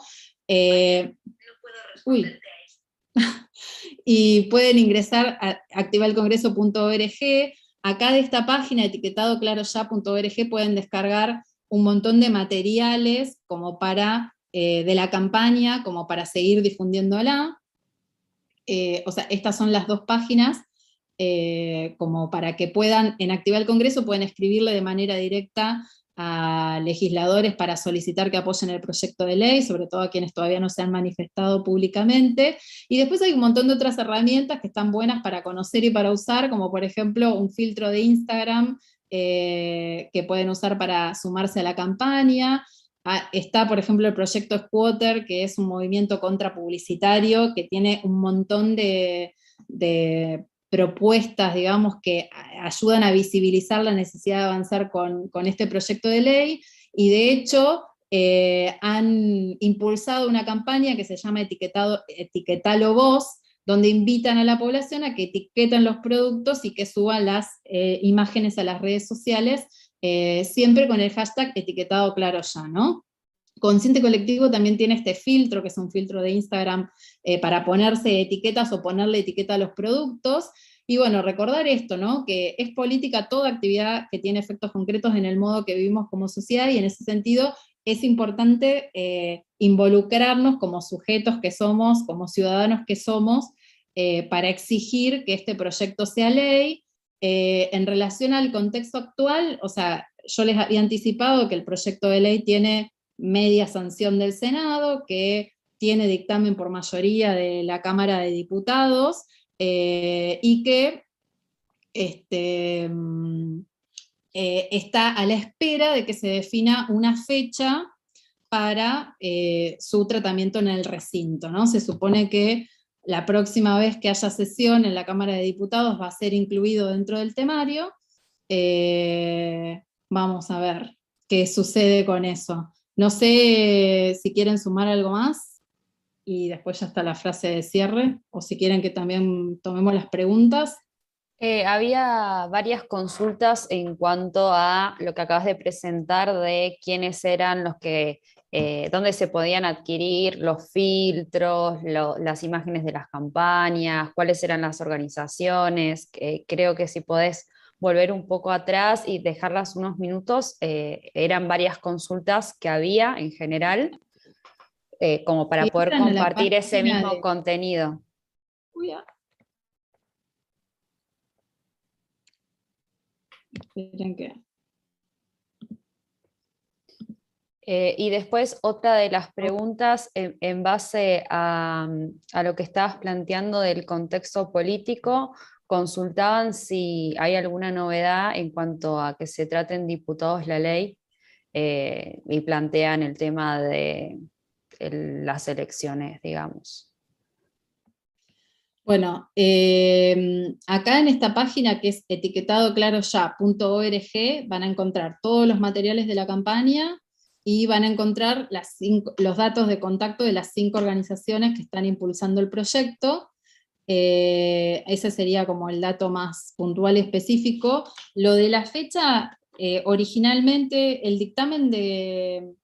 O sea, algo inédito que pasó con este proyecto de ley es que cuando tuvo una media sanción en el Senado, que se aprobó casi por unanimidad, fueron 64 votos a favor y solo 3 votos en contra, pasó a diputados, y la primera noticia que tuvimos es que el proyecto de ley iba a tener 6 giros, que decir eso o decir no va a salir nunca es casi lo mismo.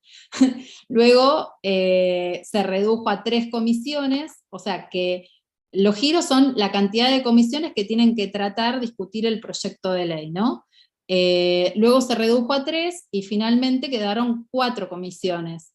El trabajo, digamos, fue en general en plenarias de comisiones, o sea, las 4 comisiones trabajando en simultáneo. Hubieron varias reuniones informativas donde participaron más de 40 disertantes. La última reunión se había hecho en febrero. Después hubo una reunión, digamos, con invitados, digo, ¿no? Después hubieron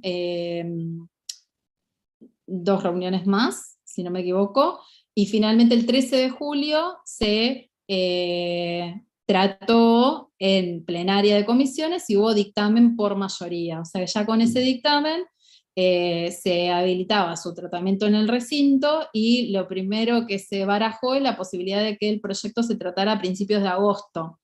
Pero bueno, entró digamos, como las fechas de la campaña electoral, y lo que sabemos es que quizás se trate a fines de agosto o quizás después de las PASO. O sea, nada, es como que hasta ahora hay rumores que giran en torno a esas fechas. No hay fecha definida, pero se supone que está el compromiso para su tratamiento y que en principio habría apoyo, ¿no? Que saldría. El tema es si sale sin modificaciones o si se le introducen cambios, porque cuando finalmente hubo dictamen por mayoría, algunos diputados y diputadas manifestaron disidencias con algunos artículos del proyecto. Entonces, eso lo que habilita es que cuando se trate en el recinto se puedan incorporar algunas modificaciones. Si se incorporan las modificaciones, el proyecto de ley tiene que volver a senadores. Entonces otra vez se alargan los plazos, y algo que es importante, y por eso también se está exigiendo su pronto tratamiento, es que el proyecto de ley pierde estado parlamentario a fin de año. Entonces la idea es que pueda tratarse y aprobarse antes de esa fecha. Esa sería como el estado de situación actual. Bien, clarísimo y completísimo. Algunas preguntas como para ir cerrando y fueron resueltas a medida que ibas hablando, así que no hace falta como aclararlas. Primero, felicitarte, dicen que muy buena la información, muchas gracias, terrible eje, así que bueno, vamos por buen camino. Algo puntual, si en Argentina alguna vez vamos a llegar a tener el etiquetado con los alimentos genéticamente modificados, es como una pregunta así muy abierta, pero estaría bueno como hacer un comentario al respecto. Y bueno, acá tenemos como a muchos seguidores de nuestras clases y plantean también lo del etiquetado a productos irradiados. Bien, buenísimo. La realidad es que por eso arranqué diciendo que el foco en este proyecto de ley está puesto en la malnutrición y en particular en la malnutrición por exceso, y de hecho algo como importante a destacar es que es un proyecto de ley integral que aborda, o sea, puse el énfasis en 3 ejes del proyecto de ley, aunque en realidad contempla un montón de otras regulaciones, como por ejemplo las compras públicas. Hay un montón de artículos, es un proyecto de ley que da cuenta del grado de madurez en la discusión que hemos tenido. El proyecto de ley surge en senadores de la unificación de 15 anteproyectos de ley, o sea, hubieron participación de senadores de distintos espacios políticos que trabajaron en avanzar hacia un único proyecto, y las reuniones informativas que se fueron haciendo en la Cámara de Senadores permitieron enriquecer el texto de la ley, que tomó en cuenta evidencia científica libre de conflictos de interés y experiencia internacional exitosa. Entonces, la verdad es que tenemos un proyecto de ley que podría ser una referencia a nivel regional y mundial. La Organización Panamericana de la Salud recomienda como 4 grandes ejes que son, para abordar la problemática de la malnutrición por exceso, propone 4 grandes ejes. Uno es la implementación obligatoria de un etiquetado frontal, la otra es, que ahora dicen de advertencias, la otra es la regulación de la publicidad, promoción y patrocinio de alimentos y bebidas no saludables, la otra la otra medida que proponen es la protección de los entornos escolares, y por último, impuestos a las bebidas azucaradas y otros productos no nutricionales, no nutritivos. Y este proyecto de ley contempla 3 de esas 4 grandes recomendaciones. Entonces, es un proyecto de ley ejemplar, integral, y que tiene el foco de proteger especialmente a las infancias y adolescencias. Entonces, por eso es tan importante que como ciudadanos y ciudadanas expresemos nuestro apoyo, y que también pongamos en cuestión esto, quiénes hablan en contra, ¿no? Y lo que decíamos al principio de los conflictos de interés, porque en general todas las personas que hablan contra el proyecto de ley son personas que tienen algún tipo de conflicto de interés, y por eso es tan importante esto, como hacer esa lectura crítica de quién dice lo que dice y desde dónde lo dice, ¿no?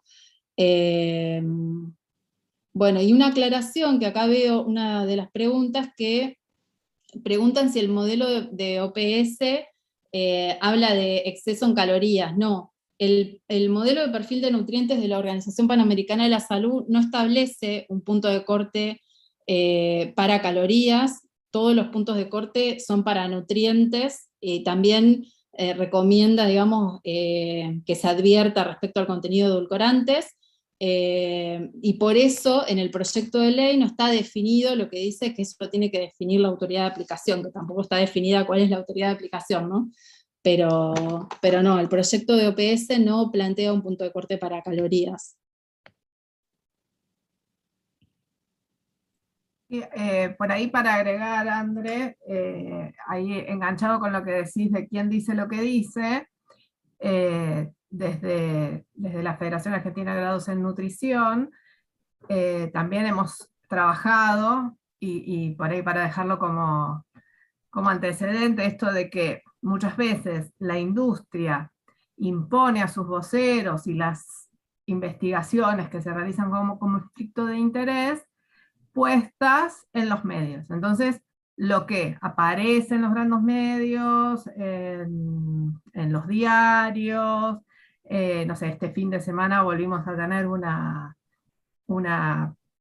nota respecto de etiquetado, puesta en personas que claramente tienen conflicto de interés. Entonces, una cuestión también que tiene que ver con desarmar esto son distintos espacios, no solo de trabajo a nivel de la sociedad en general, como las campañas y todo eso, sino también en el desarmar estos argumentos para los colectivos profesionales. Y ahí, digamos, FAGRAN se ha reunido con las entidades miembros de FAGRAN, con las universidades, con ASEMRA, que es la Asociación de Escuelas de Nutrición, con la Asociación de Escuelas de Medicina, digamos, distintos espacios también de la academia en donde aparecen estas voces que,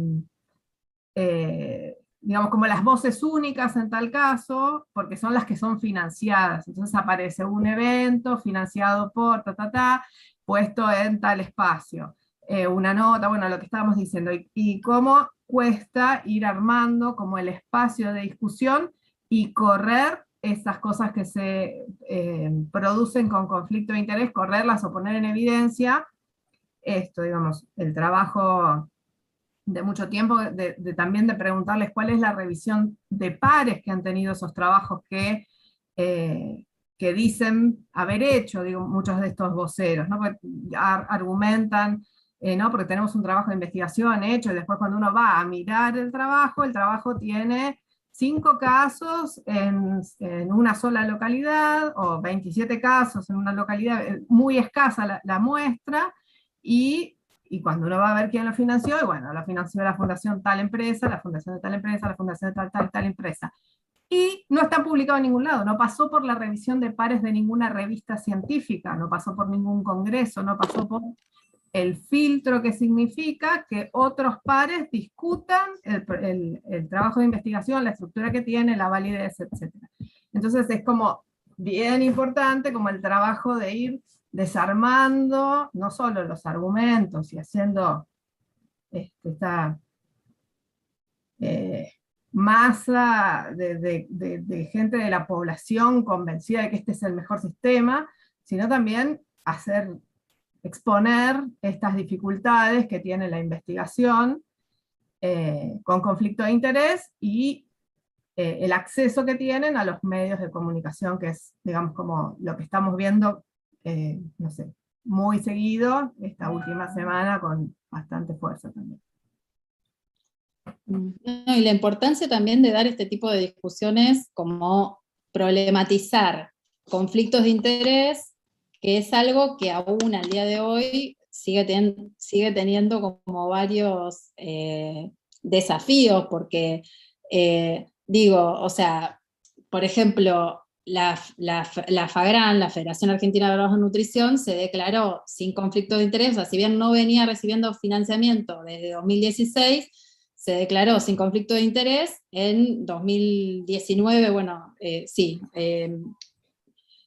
digo, como algo muy reciente, cuando yo era presidenta de FAGRAN, o sea, digo, como qué importante que es propiciar ese tipo de discusiones en, digamos, en ciertos colectivos que permitan, digamos, como seguir problematizando y cuestionando, y también los lazos que es necesario como seguir tendiendo para que ese tipo de discusiones empiecen a ser como habituales, como por ejemplo, yo es algo que celebro siempre con los centros de estudiantes, ¿no? Que son por ahí cuestiones que por ahí en ciertos espacios no están, todavía ciertas discusiones no están ni siquiera iniciadas, y por ahí dentro del ámbito estudiantil hay muchos centros de estudiantes que ya vienen como poniendo esto en tensión. Entonces celebro también que algo que por ahí en nuestra formación de grado era impensable, o sea, hoy forme parte por ahí de los diálogos cotidianos del colectivo por ahí de futuros y futuras colegas, ¿no? O sea, eso me parece que es algo que está bueno, que vale la pena remarcar. No sé, Clary, si querés sumar algo más, vos también, o alguien, no sé, Marco, alguno de los que estén acá en el Zoom.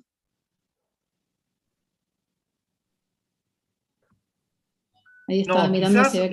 Quizás, Andrea, no, cortito, respecto de lo que se decía de lo que falta por transparentar, ¿no? Es decir, no tenemos una ley de transparencia alimentaria, ¿no? Sino que, como vos bien señalaste, este proyecto de ley apunta justamente a etiquetar determinados nutrientes críticos, el exceso de determinados nutrientes críticos, pero hay otras sustancias que algún día habrá que seguir problematizando, ¿no? Entre ellas vos señalaste cómo Argentina, a diferencia de otros países, no etiqueta los transgénicos, a pesar de que ha habido muchos proyectos presentados de distintos bloques a lo largo de estos 25 años de agronegocio transgénico en nuestro país, ¿no? Y siendo el tercer país productor mundial de transgénicos y tener prácticamente más de 1000 productos con presencia de transgénicos, y avanzando hoy en el primer país, como dijimos, de ser el primero en autorizar el trigo transgénico. En el mundo no tenemos siquiera una ley que nos advierta de su presencia. Y lo mismo lo que señaló la relatora de Naciones Unidas para el Derecho a la Alimentación, Hilal Elber, en su informe del 2017, el etiquetado de los agrotóxicos, ¿no? Eso es una recomendación que quedó incluida en el informe y que ningún Estado toma el guante al día de hoy, ni que hablar Argentina, ¿no? Pero sencillamente, ¿qué dice la relatora? Si vas a usar agrotóxicos en la producción, bueno, establecerlo en la etiqueta y decime que usaste 18 agrotóxicos distintos para producir esa cebolla, por decir, ¿no? Esa recomendación hecha por la relatora nadie toma el guante. Y ni que hablar también de otros aditivos químicos utilizados también en los ultraprocesados, ¿no? Estos contaminantes que le dice ni más ni menos, ¿no? Nuestro amigo de la Universidad de San Pablo, Carlos Monteiro. Ahí hay otra discusión, ¿no? Los aditivos químicos que se están introduciendo en los ultraprocesados, bueno, hasta cuándo se etiquetan. Hay leyendas especiales de advertencia, como vos sabés, André. Este proyecto contempla solamente la presencia de edulcorantes y de cafeína, pero no de otros, ¿no? Y ahí hay todo un capítulo de cosas para garantizar, al final de cuentas, una verdadera transparencia alimentaria. El derecho a la alimentación, de saber exactamente qué es eso que nos llevamos a la boca, ¿no? No, buenísimo. Yo me anoté esto para reforzar lo que decíamos de que la industria alimentaria, y particularmente la de ultraprocesados, intenta permanentemente ponernos en el lugar de meros consumidores, y es necesario corrernos de ahí y ponernos en el lugar de ciudadanos y exigir por el cumplimiento de nuestros derechos, ¿no? O sea, como esto de, recién veía en uno de los mensajes que decían, esta ley existe y nadie la cumple, hablaban de la regulación de lo que pasa de la venta de los productos en línea de caja, que es una medida regulatoria que apunta a transformar los entornos de los puntos de venta, es una medida que ha resultado ser eficaz, porque digo, el supermercado es uno de los ambientes más plenamente estudiados, y no es casual que esos productos se pongan en ese lugar mientras esperamos que nos cobren y demás, ¿no? Entonces, digo, como que también es necesario conocer, digo, exigir por las normativas que no existen, conocer las que existen, y de las que existen, exigir por su cumplimiento pleno, ¿no? Y también, digo, desafíos pendientes quedan miles, muchos de los que nombró Marcos, también algunas cosas que planteaban acá de que sí, este proyecto de ley apunta solo a etiquetar alimentos y bebidas envasados en ausencia del consumidor. Punto. Solo ese núcleo de productos, que igual es un montón por lo que decíamos antes, porque hay un consumo creciente en la venta y consumo de los ultraprocesados, entonces se avanzaría muchísimo en la transformación de los consumos alimentarios, si se avanzara con este proyecto de ley, ¿no? Y después, en relación a lo que planteaban de cómo nuestros paladares están cooptados por estos productos, sí, y es necesario, digamos, como recuperar los sabores naturales, porque de hecho estos aditivos, estos saborizantes, conservantes, colorantes, aromatizantes, hacen que el sabor a tomate, digamos, sea, como que todo lo artificial sea mucho más fuerte, como que nos condiciona a tal punto. De eso también un poco lo tomaba Adri con lo de tecnología, es como hay todo un desarrollo que está puesto, digamos, al servicio de que esos productos sean sumamente atractivos y se vuelvan sumamente adictivos, ¿no? Y en relación a otra de las cosas que veía que ponían en cuanto al tema económico, es que hay todo un nicho de mercado de productos muy baratos, o sea, muy económicos, que tienen esta característica, ¿no? Que tienen exceso de grasas, azúcares y sal, que lo vuelven sumamente sabrosos, que son por ahí terceras, cuartas, quintas y sextas marcas, y que bueno, y que hace que muchas veces terminen, digo, aparte, digo, en cuentas que no son realmente parejas, ¿no? Terminan siendo como una opción preferida porque terminan como registrándose como más económicas. Por ejemplo, no sé, este alfajor sale 50 pesos y una fruta me sale, claro, pero si uno compara el kilo de alfajor con el kilo de, ¿no? O sea, como que nunca las comparaciones son parejas, entonces también hay como todo una trampa ahí en relación a los precios y a las opciones, ¿no? Como yo creo que recorrí todas las preguntas, no sé si me faltó algo, díganme, pero me parece que respondí todo. Respondimos, porque fuimos respondiendo colectivamente.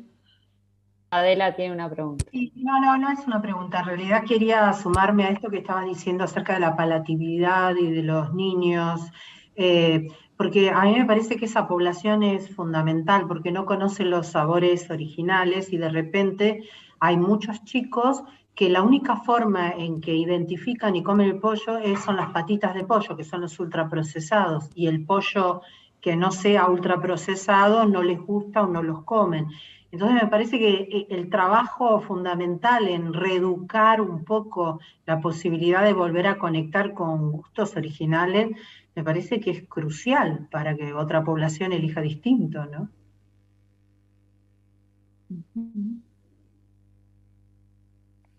Buenísimo. Bueno. Sí, André, ¿me permitís que agregue una cosita más? Sí. No, que hoy ha sido de especial, que es un tema que ha sido de especial interés acá a lo largo de la cursada, que tiene que ver con el trigo transgénico, ¿no?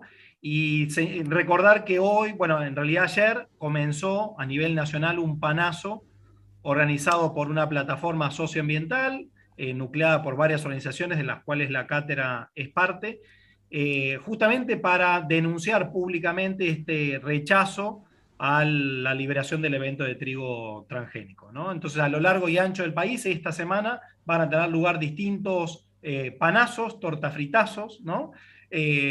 Así que, por un lado, si está en sus posibilidades, difundir todo lo posible esta campaña para que el gobierno tome nota. Se está haciendo en articulación con Brasil. Como ustedes saben, el evento de trigo transgénico está supeditado a la aprobación previa por Brasil, y esta campaña es en articulación con el MST de Brasil y con la campaña permanente de lucha contra los agrotóxicos de Brasil. Y también colectivamente pueden organizar panazos en sus localidades, ¿no? Como parte de esta campaña. Es decir, vamos a tomar esta semana completa para visibilizar este tema, y entonces cualquier persona, cualquier colectivo que quiera organizar un panazo en su localidad, lo organiza, lo visibiliza por las redes y nos avisa para que sea parte de esta misma campaña. Eso nomás, porque sé que es un tema que ha concitado mucho interés a lo largo de la cursada. Gracias, André. No, yo solo quería, bueno, felicitarte, André, por la claridad, como siempre, también que estuvo muy entretenido, y aclarar, o no sé si, por ahí más que nada, comentar que además de la ley, de exigir legislación, también dentro de las políticas públicas, nosotros tendríamos que exigir presupuesto para la fiscalización. Esto que que comentabas vos antes, que hiciste referencia a algo que comentaron en el chat, de que no se controla, o sea, las leyes están, muchas veces están, pero no se controlan. También es indispensable que exijamos que el Estado se haga cargo de esa fiscalización. En este momento, el ANMAP no está teniendo la posibilidad de fiscalizar, y es imprescindible que el Estado sea soberano en eso, y también, de alguna manera, que las organizaciones de la sociedad civil también podamos ejercer algún tipo de control o de fiscalización que se está haciendo de alguna manera en algunos aspectos que son por ahí más de tipo de encuestas y ese tipo de cosas, pero también a nivel de lo que realmente contienen lo que nosotros ya no podemos denominar alimentos, ¿no? De los productos de góndola. Entonces, me parece que la fiscalización es tan importante como el rotulado. y bueno, quedan muchos pendientes. En cada charla tenemos una lista de pendientes con los que hay que seguir, como dice Mercedes, hacer no sé, rotulado de conflictos de intereses, ¿no? Al lado del rótulo poner la foto de quien los defiende, de quien defiende los ultraprocesados, ¡tac! Esta persona trabaja para tanta, es financiada por tanta. Soy media por ahí. Hay que ponerlos visibles. Sí, lo que por ahí podemos remarcar es que nosotros en general desde las redes de Caliza siempre compartimos las acciones.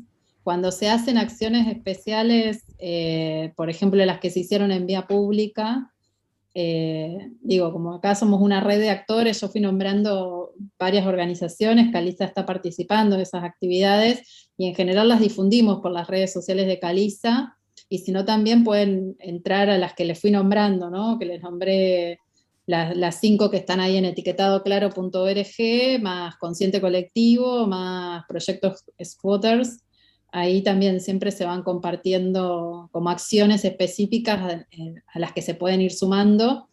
Muchas por contexto pandemia son virtuales, seguramente en algún momento se haga alguna presencial, como se hizo en el Rosedal hace poquito, y eso está bueno porque ayudan a visibilizar, o sea, algo que se necesita es como generar masa crítica y presión, ¿no? Respecto a la urgencia de poder contar de que este proyecto se transforme en ley, porque aparte desde que se apruebe, no es que al otro día van a salir las etiquetas, sino que hay que después bregar por la reglamentación, después va a haber que salir a pelear por los plazos, ¿no? Porque recién una vez que está reglamentada, empiezan a correr los tiempos que están previstos en la ley, ¿no? Entonces, o sea, si todo saliera así como con suerte y viento a favor, digo, quizás lo estamos viendo en 2 años a esto, digo, como así, con suerte y viento a favor.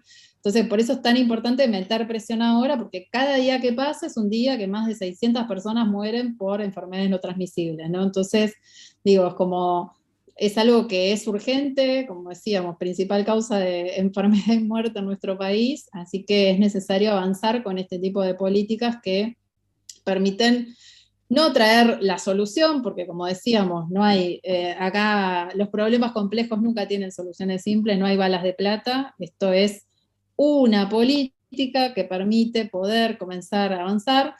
De hecho, Organización Panamericana de la Salud dice poner freno a que siga aumentando, o sea, ni siquiera es, o sea, lo que están buscando es tratar de que no siga aumentando. Eso ya es un logro, ¿no? Entonces, después hay que seguir con un montón de otras políticas, yo no las leí, pero digo, hay como un montón de otras políticas que se han ido mencionando a lo largo de los encuentros, o sea, esto de cómo se aumenta la disponibilidad de alimentos saludables y por ahí apoyando a los pequeños agricultores, digo, hay un montón de otras acciones que es necesario también hacer y acompañar para que realmente haya una mayor oferta de alimentos saludables y nutritivos a bajo costo. Hay mucho por hacer. Estas serían solo algunas de las medidas y que apuntan, como decíamos, a un grupo pequeño de productos que son estos ultraprocesados, pero bueno, sería una buena medida poder tenerlo. Así que creo que por hoy ya estamos. Vamos a seguir profundizando en todo esto la semana que viene, como metiéndonos un poco más de lleno en números y demás. Clarita, perdón, 2 avisitos más, ¿puede ser? Ya que estamos. Sí, claro. No, que mañana nuestra querida matriarca va a estar en 2 eventos de nuestras hermanas cátedras, a las 11 de la mañana, con la Cátedra Libre de Soberanía Alimentaria de la Universidad Nacional de La Plata, que para quienes no conocen fue la primera Cátedra Libre de Soberanía Alimentaria en el país, creada en el año 2003 y que ya transversaliza a 7 facultades distintas, ¿no? Y a las 19 horas va a estar acompañando a la Caliza FAUBA junto con Walter Pengue en la apertura de esta cursada virtual de la Caliza FAUBA en sus 10 años de existencia. Así que 2 fechas muy significativas para la red que queríamos compartir con ustedes y van a poder seguir la Miriam en las dos instancias. A las 11 con la Caliza UNLP a través de un Zoom, cuyo link va a estar en las redes sociales de la Caliza, de nuestra Caliza, Y a las 19 horas, por la Caliza FAUBA YouTube, va a transmitir esa charla con Walter Peine. Eso nomás, gracias Clarita. Sí, bueno, con estas novedades decirles que van a poder conseguir esa información y el acceso puntual en la red social, bueno, de Caliza Nutrición, y si buscan también en las otras Calizas, supongo que estará. Así que bueno, muchas gracias, fue una clase increíble y seguimos el martes que viene debatiendo este tema y el eje de nutrición. Así que gracias a todos por participar y nos estamos viendo. Buenísimo.